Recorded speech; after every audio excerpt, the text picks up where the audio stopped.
Eto ang dalawang sangkap na dapat meron kayo bilang mag-asawang salon owner para magtagumpay sa inyong salon business. At kung isa kang negosyante ngayon, may business ka, may salon ka, at may kapartner ka sa buhay o may asawa ka sa buhay, ang videong ito ay para sa'yo. Kaya panoorin mo at tapusin mo ang video na to at sigurado ako, baka ito ang kakulangan mo. What's up? Magandang morning mga ma'am and sir, mga salon owner. Kumusta kayo dyan? Ako nga pala, si Jeff Cinco, isang entrepreneur, isang salon owner na hindi marunong sa kahit na anong services. Pero meron tayo ngayong 5 branches. Ang Zel Salon, pang malakasang salon ng Mindanao, syempre. Kwento ko lang sa inyo, no? Baka matagal nyo na tong naranasan ang ganitong senaryo din o ganitong experience din, pero binabaliwala nyo lang, hinahayaan nyo lang.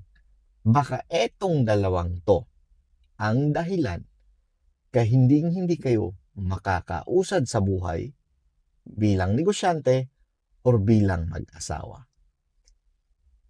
Alam nyo dati, kwento ko na lang sa inyo. Alam nyo dati, nung panahon nang wala pa kaming pera, galing kami sa wala ding pera. Kahit ngayon, wala din naman, pero may negosyo. Yun na nga lang advantage. Noong panahon wala pa kaming pera, di ba naging parte kami ng isang salon? Naging parte kami ng negosyong salon dito sa Mindanao. Ngayon, habang sumasakay kami sa aming minivan, may minivan kami noon na inutang, no? Nag-uusap kami, no? Sinasabi ko sa asawa ko yung mga dapat, yung mga bagay na makakatulong sa negosyo namin. Habang nagde-drive ako, sinabi ko sa kanya, babe tawagan namin eh. Babe, ganito ngayon, wala tayong pera. Mahalaga na pag-usapan ang pera habang wala pa tayong pera. Bakit? Kung nag-uusap kayo tungkol sa pera pero meron na kayong hinahawakang pera, maaaring sarado niyo yung utak niyo dyan at maaaring mga hindi na pantay yung mga iniisip niyo dyan, yung mga idea na lalabas sa bibig niyo hindi na pantay. Lalabas na yung pagkamakasarili ng isa or mga gahaman.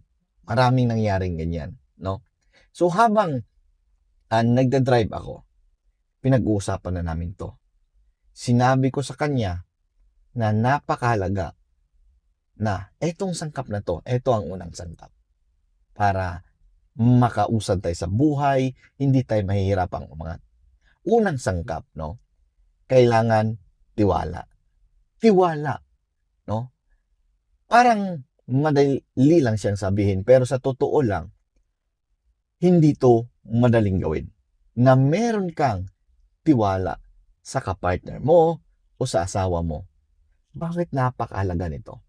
Bibigyan ko kayo ng sample.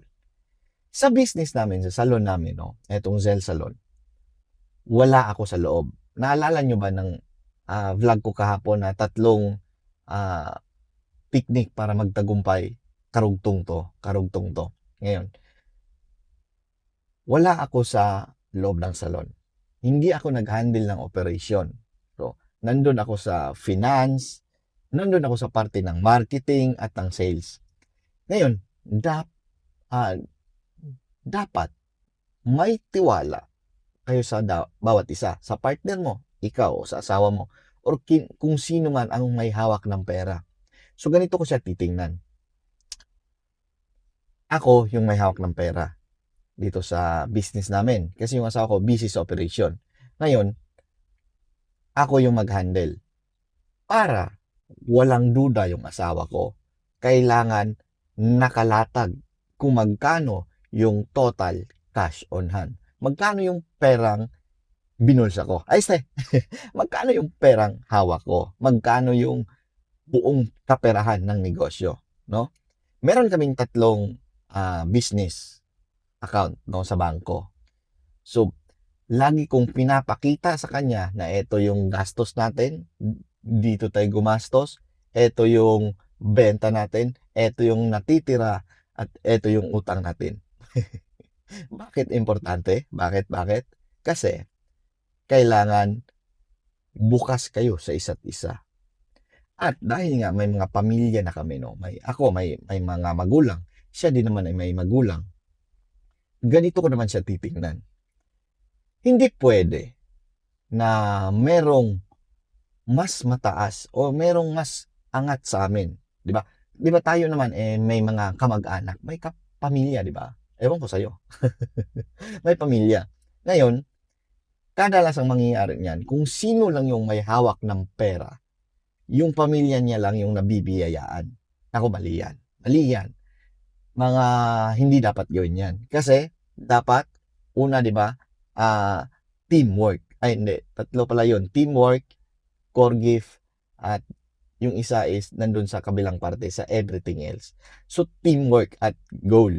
No? Same lang yung goal. So, ngayon, pag ako ay nagdesisyon, or pag kami ay nagdesisyon ng birthday ng kapatid ko, ng mama ko, magbigay kami ng halimbawa 1,000, 5,000, yan ay pantay. Pagdating ng mga susunod na mga buwan o mga taon, birthday na din naman ng kapatid niya o ng mama niya, kami naman ay magbibigay din ng ganong halaga. Pantay. Magbibigay ako ng bigas dito sa kabila, magbibigay din doon sa kabila. Pantay lang. Walang lamangan. Yan yung tinatawag kong napakahalagang sangkap. No? Isang tiwala at isang respeto. Dalawa yan. Dapat hindi yan mawawala. Dito sa respeto, napakahalaga din ito. Tayo kasi, may mga desisyon tayong kanya-kanya bilang owner, bilang may-ari or bilang negosyante. So, magkaaway kayong dalawa niyan ng asawa mo. Hindi kayo magkaparehas ng iniisip, no? Kadalasan. So ngayon, kasama yung tiwala at respeto. Paano ko to ginagawa? Halimbawa, meron kaming bagay na gustong pagdesisyonan sa aming negosyo, sa aming salon, no? Kadalasang masusunod yan, yung matatapang. Hindi, dapat ito. Ito ang masusunod. No? So ngayon, na-experience namin yan at malaking problema yan kung walang respeto sa kapwa, sa asawa mo o sa partner mo. Dahil kayo naman yung may-ari, kayo naman yung dalawa ang nagpapatakbo ng negosyo. Ngayon, ganito ko siya titingnan. Halimbawa, merong idea yung asawa ko. Meron siyang idea na ganito, babe, dapat yung ganito gawin sa tauhan, dapat ganito. Ngayon, titingnan ko kung ano yung mga maaaring mangyari pag ganon. Yung mga positive na mangyari or mga problemang darating pag ganon. Ngayon, sa puntong iyon, makikita ko na, okay, sige, try natin. Diyan pumapasok yung salitang try natin. I-try natin. Subukan natin. Lalagyan natin ng timeline. Ilang araw ba yan? Ilang linggo o ilang buwan. Subukan natin. At ngayon, pag hindi gumana, wala dapat sisihan. Walang mga sisihang nangyari. Dahil ang mga desisyon nyo sa inyong negosyo o sa inyong buhay o sa iyong pamilya, dalawa yung pinagdesisyonan yan. So ngayon, para sa akin, kung sino man ang makakakuha ng idea, titingnan ko kung ano doon yung mga maaring impact o maaring mangyari, posibleng mangyari. Kung ito ba ay nagdudulot ng positibo o mga negatibo. So, doon ko titingnan at itatry namin. Lalagyan namin ng anong araw, anong petsa, o hanggang kailan lang ba to. So, ganyan ko tinitingnan yung mga bagay-bagay para hindi kami magkakagulo sa aming negosyo o sa aming business. No? Napakalaga nitong sangkap na to at maaari, ito na lang yung kulang sa inyo. Meron ako isang kwento dyan sa usapang tiwala at respeto. Pero medyo mahaba na kasi ito eh. Kaya meron akong vlog by sa susunod doon naman sa karugtong nitong sangkap na to. Bakit nga ba mahalaga na yung goal, yung plano, same kayo ng gusto sa buhay, same kayo ng pinaniniwalaan, same kayo ng pinanindigan. Bakit mahalaga sa mag-asawang negosyante? Alam nyo, naniniwala kasi ako. At lagi ko itong sinasabi sa inyo na napakahalaga ang teamwork. Teamwork sa mag-asawang negosyante. Iisang goal, iisang plano. Iisa lang yung gusto. Ano ang gusto ng mga negosyante, ng mga mag-asawa, ng isang owner, ng salon owner? Pinakauna, mabigyan ng magandang buhay ang ating pamilya, ang ating anak, makabili ng mga gustong bagay, maging komportable, di ba? Komportable yung buhay, hayahay, di ba? Hayahay, makapagbigay ka ng masaya, komportabling buhay. Kaya, lagi kong sinasabi, focus lang sa goal. Isang goal lang, isang pangarap lang, sundan nyo yan. Dahil, pag kayo ay nagkasundo bilang mag-asawa, bilang mag-partner, bilang magkanegosyo, o bilang magkapamilya, mataas ang tsansa, lamang na kayo sa iba. Kasi, alam nyo, sa totoo lang, bihira lang ang teamwork ng mag-asawa. Kadalasan dyan, sumbatan. Kadalasan dyan, bangayan. Kadalasan dyan, away at mga problema. Sundin mo ako. Ako nagpapasok ng pera dito, ha? Wala kang ginagawa dyan sa bahay nyo, ha? Tutulog-tulog ka lang dyan. Cellphone. Yan. Pinaka ingat-ingatan nyo. At bakit ko nasabi? Dati akong experience sa ganyan, no? Dati akong may experience sa ganyan. Dati kasi, humaba na naman yung kwento. Dati kasi, wala akong trabaho. 2017, di ba tumigil na ako sa pagtatrabaho, nagnegosyo ako. Yung asawa ko yung may negosyo, naging bahagi ng salon. Ako, nasa bahay lang, nagbabantay ng anak ko, naglilinis, at kung ano-ano pa. Kasi, yun nga yung set-upan eh.